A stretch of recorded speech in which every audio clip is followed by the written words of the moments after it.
Yeah, hey guys, so this is the quick recap for Supergirl Season 1, Episode 11.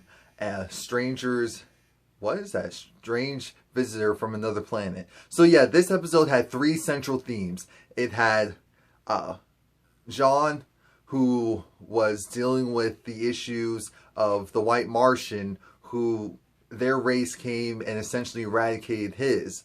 And Supergirl, of course, Kira, if you're talking about Kat, she intervened and caused Kat's son to come because she had a letter that because Kat always writes letters, but she never sends it to her son, just expressing how she feels. So Kara finished the letter and sent it to her son. Now we have this bad situation where her son actually comes and it's like, all right, so are we going to have this lunch? What are we going to do? And she's like, yeah, we'll have lunch. Of course, of course. That lunch went horribly wrong. I mean, horribly wrong.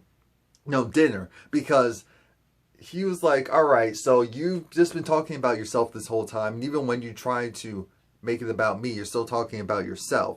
And so we know Kat's clearly uncomfortable with the situation because she didn't set it up. Kara did. And she's just like, she doesn't know what to do. So her son temporarily leaves. And so we also have Jean having to deal with the White Martian. There's this woman who's in town right now. And she has this, she's not pro-alien. She is not like aliens. She thinks that the humans aren't safe, even with people like Supergirl or whatever around, and so she wants all of them to be gone. Long story short, she changes her tune at the episode because Kara saves her, and so she's like, we need aliens, we need aliens, we need their protection. So we have, again, the Martian Manhunter, I believe his name is Sean. Yeah, he's going through it because this episode is reminding him about him leaving his family, leaving his home, leaving everyone, because it was he either left and saved himself or died. And because he lost his whole family when the White Martians attacked. It was just bad. And you know the White Martians, huge, creepy, almost like bug-like in shape, but with fire-breathing abilities and all that crap. And of course telepathy as well and shape-shifting. And so it was just, he blamed himself because he was like, he used his powers. And because he used his powers, it sent out a signal. And that's why they're coming after him, or came after him. And there will be more. And what ends up happening is, one invades the DOA, I believe DOA or DEA agency, and attacks him from within. And so there's this huge power struggle, and he escapes for now, but Jean's like, you know what? I have to kill the thing. I have to kill it. And Supergirl essentially convinces him not to. There was this huge, this was actually one of the best battle scenes out of the whole episode, whole season.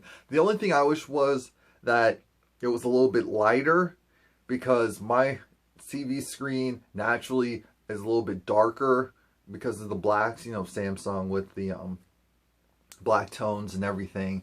And so I couldn't really see much, which I know that was the whole point, but still, long story short, they do defeat the White Martian, and then it's now up to the Martian Manhunter to decide, is he going to kill this thing or not? Because he puts, the kryptonite cuffs on Kara. It's like, this isn't your battle. Thank you, love you, but this isn't your battle. This isn't going to work. The thing with Wynn, skipping around, the thing with Wynn is that Wynn isn't feeling Kara right now. We know he loves her, but because she didn't reciprocate the love or the feelings that he had for her, he was just like, okay, deuces.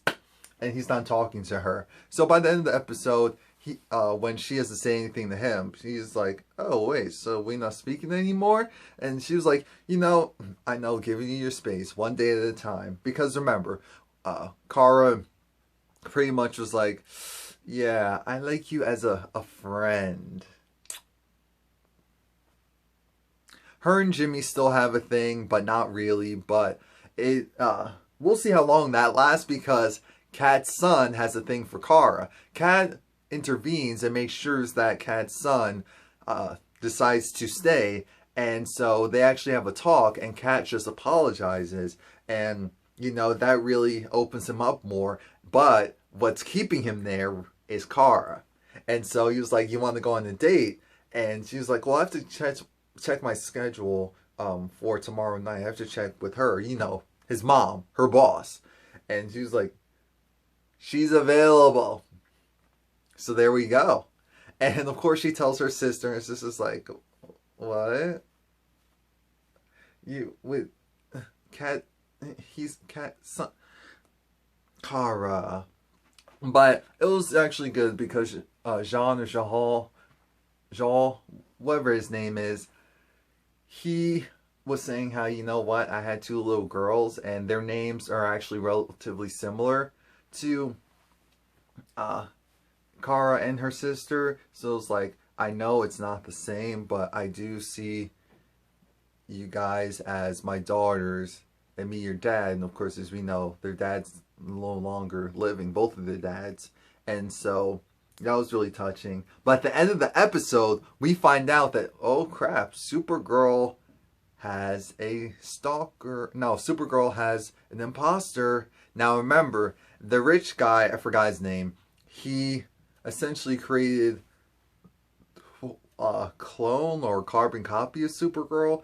I forgot what that character's name. I know she's epic. I'm apologizing right now. I'll have her for next week. I promise the name.